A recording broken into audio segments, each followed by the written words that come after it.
কোন সুখের আশায় তুমি আমাকে ছেড়ে গেলে এটা আজও আমার কাছে অজানা।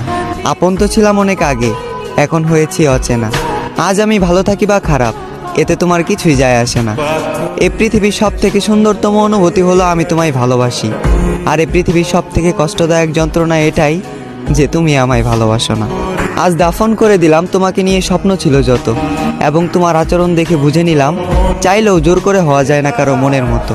হ্যাঁ, আমি হয়তো ছিলাম না তোমার মনের মতো, এর জন্য যে বুকে তোমার মাথা রাখার কথা ছিল সে বুকে আজ বিচ্ছেদের ক্ষত। আজ আমি অনেক বড় অভিনেতা, মুখে রাখি হাসি, গোপন রাখি মনের ব্যথা। আমি এখানে তোমার দোষ দেব না অযথা, কারণ যে নিজের ইচ্ছায় নিজের জীবন শেষ করে তাকে বলা হয় আত্মহত্যা। হ্যাঁ, আমি নিজের ইচ্ছায় নিজের জীবন শেষ করেছি, কারণ আমি নিজেই বলেছি ভালোবাসার কথা।